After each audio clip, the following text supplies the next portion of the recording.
নারীদের প্রতি অবমাননামূলক বক্তব্যের জন্য সারা দেশে যে তীব্র প্রতিক্রিয়া সৃষ্টি হয়েছে সেটিকে এখন ডাইভার্ট করার জন্য তিনি এখন স্বাধীনতার ঘোষক নিয়ে কথাবার্তা বলছেন। ধর্মের নামে রাজনীতি করে ব্যবসা করে নিজের ফায়দা লুটবেন, তখনই কিন্তু সমাজে পাপ পৌকিলতা বৃদ্ধি পাবে।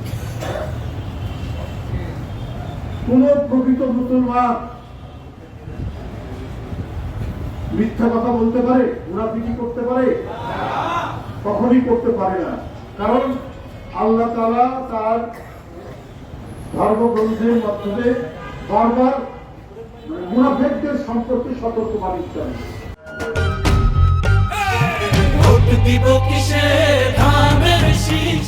ইসলামের নামে রাজনীতি করতে গিয়ে মুনাফিকি এবং মিথ্যাকে যদি আশ্রয় করতে হয়, তাহলে আপনারা ইসলামের সাথেই বিশ্বাসঘাতকতা করছেন। আপনারা রাসূলের যে ইসলাম, সেই ইসলাম আপনারা ধারণ করেন না।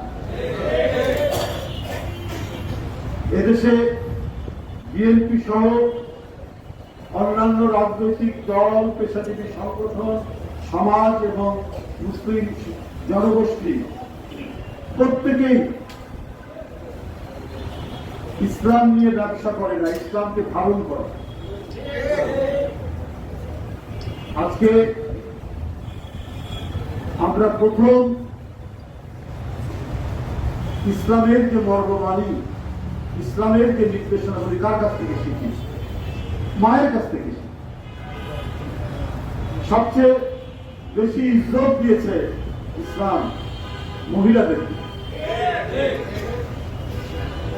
মা যতবার সন্তানদেরকে নামাজ পড়ার কথা বলে, জুম্মার দিনে মসজিদে যাওয়ার কথা বলে, বাপরা খুব কমই বলে।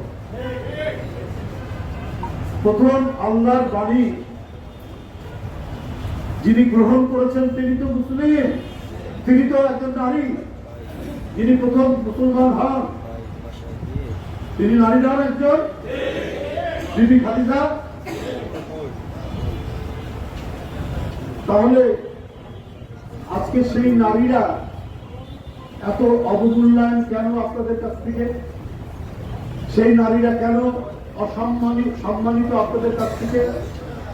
নারীর আসন আপনারা নিকৃষ্ট ভাবে দেখানোর চেষ্টা করছেন।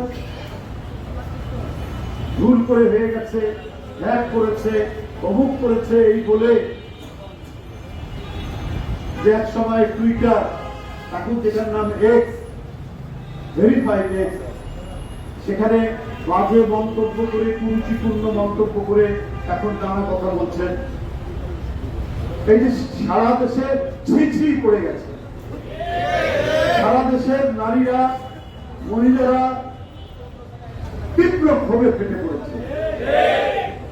এখন সেই আমির সাহেব তার এই যে নারীদের প্রতি অবমাননামূলক বক্তব্যের জন্য সারা দেশে যে তীব্র প্রতিক্রিয়া সৃষ্টি হয়েছে সেটিকে এখন ডাইভার্ট করার জন্য তিনি এখন স্বাধীনতার ঘোষক নিয়ে কথাবার্তা বলছেন।